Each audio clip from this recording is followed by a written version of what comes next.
এত বছর কোনো দাবি দেওয়ার খবর নাই, এত বছর বিষয়গুলো নিয়ে কেউ কথা বললো না, হঠাৎ করে সবাই আসলো কেন? এই জন্য এটাও কিন্তু আবার কাউন্টার আসছে কথা, এটা খেয়াল রাখতে হবে। এই জন্য শুধু রাজপথে যে মিছিল করতে আপনি করছেন এটাই আপনার ভালো দিক না। কাউন্টার মানুষ আপনাকে কিন্তু প্রশ্ন করবে যে তুমি এতদিন এই দাবিটা নিয়ে আসো নাই কেন, এতদিন এই দাবিটা তোলো নাই কেন?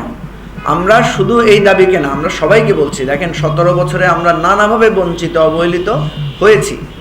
আমাদেরকে ধৈর্য রাখতে হবে, এই সরকারকে একটা নির্ধারিত সময় আমাদেরকে অ্যালাউ করতে হবে, পাশাপাশি সরকারের যে দায়িত্বশীল জবাবদিহিতা সেটাও আমাদেরকে নিশ্চিত করতে হবে।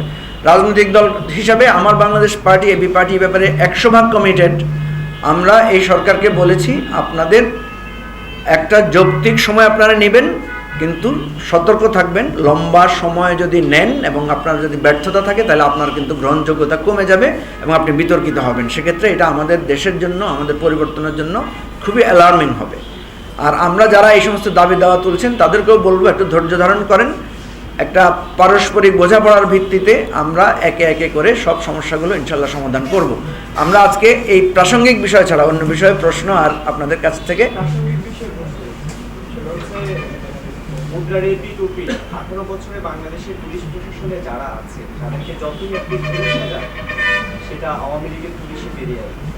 সেটা কেন বলছি, রাজধানীর ট্রাফিক ম্যানেজমেন্টের জন্য নতুন যেসব পুলিশকে দেওয়া হয়েছে তাদের শিক্ষিততা শৈথিলতা দেখা যাচ্ছে।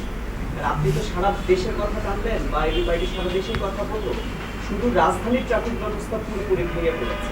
সেক্ষেত্রে আমরা যতটুকু আমার নজরে বা আমি ব্যক্তিগতভাবে অবজারভেশন করে দেখেছি, ট্রাফিক পুলিশ হয় দক্ষ না, অথবা তারা ট্রাফিক পুলিশ ঠিক মতো গা ঝাড়া দিয়ে যেভাবে কাজ করতে আগে ট্রাফিক পুলিশরা আওয়ামী সরকারের সময় সেটুকু করছে না। সুতরাং এই বদনামটা সারা দেশের, এই বদনামটা সরকারের উপর যে পড়ছে যে ট্রাফিক ম্যানেজমেন্ট একেবারে ভেঙে পড়েছে। আমি আপনাদের কাছে জানতে চাইবো, প্রথম কথা পুলিশের ব্যবস্থাপনা শৈথিলতা নিয়ে কি বলবেন, আর দ্বিতীয়ত হচ্ছে শুধু ঢাকাটাকে আগে সচল করার জন্য কোনো প্রস্তাবনা আপনারা দিতে পারেন? ওইটা তো আমরা দিয়েছি, আপনি হয়তো লক্ষ্য করেন নাই। আমরা শুধু ঢাকার জন্য একটা বলেছি যে এটাকে পাইলট প্রজেক্ট হিসেবে নিয়ে 2 বা 3 মাসের জন্য একটা কনসিলিয়েটেড একটা নেওয়ার জন্য, তো এটা আমরা বলে দিয়েছি।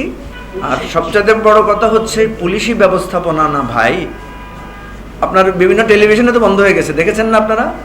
এক গ্রুপ আরেক গ্রুপকে অবাঞ্ছিত ঘোষণা করছে। আমি এখন আসার সময় দেখলাম বসুন্ধরা সিটির সামনে রাস্তা ব্লক করে বসুন্ধরা সিটির ব্যবসায়ীরা আন্দোলন করছে যে এতদিন পর্যন্ত তাদের যেই চিফ কে একজন ছিল তাদের উপরে, তার স্বৈরতন্ত্র থেকে তারা বাঁচতে চায়, তার প্রত্যাহার চায়, সেখানে তারা আন্দোলন করছে।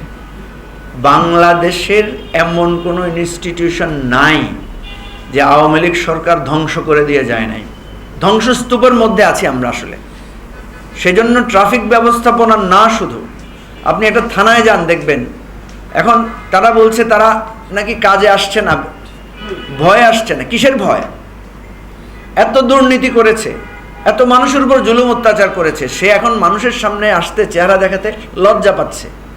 তো এইটা একটা বড় ক্ষত, 17 বছর 16 বছরের তিল তিল ক্ষত, এটাকেও আমাদেরকে আস্তে আস্তে কাটিয়ে উঠতে হবে।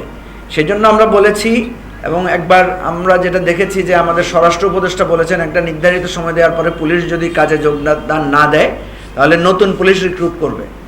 আমাদের প্রস্তাব হচ্ছে বা আমাদের পরামর্শ হচ্ছে যে দ্রুত পুলিশিং সিস্টেমটাকে রিঅর্গানাইজ করতে হবে। সেক্ষেত্রে যারা রিটায়ার করেছেন খুব ইমিডিয়েটলি, সেরকম ভালো ভালো অনেক অফিসার এবং অনেক জওয়ানরা আছে বাংলাদেশে, তাদেরকে চুক্তিভিত্তিক নিয়োগ দেওয়া যেতে পারে 2 বা 3 বছরের জন্য। এরপরে আমাদের এই ট্রাফিকিং সিস্টেমের মধ্যে যে সমস্ত ছাত্র স্বেচ্ছাসেবকরা কাজ করেছেন তাদেরকেও কিন্তু একটা 6 মাসের এন্টারপ্রেনারশিপ, এটা কি বলে, ইন্টার্নশিপ হিসেবে তাদেরকেও একটা ইনভলভমেন্ট করা যেতে পারে। আর স্বেচ্ছাসেবক রিক্রুট করার কথা তো আমরা বলেছি। অর্থাৎ এই সরকার যদি আন্তরিক হয়, এবং আমরা রাজনৈতিক দলগুলো এটাতে সহযোগিতা করব, ছাত্ররাও ইনশাল্লাহ সহযোগিতা করবে, ঢাকা শহরের 3 মাসের জন্য একটা পরীক্ষামূলক এই চ্যালেঞ্জটা আমরা নেওয়ার জন্য আজকে দাবি করছি, আহ্বান করছি। মিডিয়ার ভাই বোনদেরকে বলবো আপনারাও এটা নিয়ে লেখালেখি করেন, আপনারা এটা নিয়ে ভয়েস রাইজ করেন।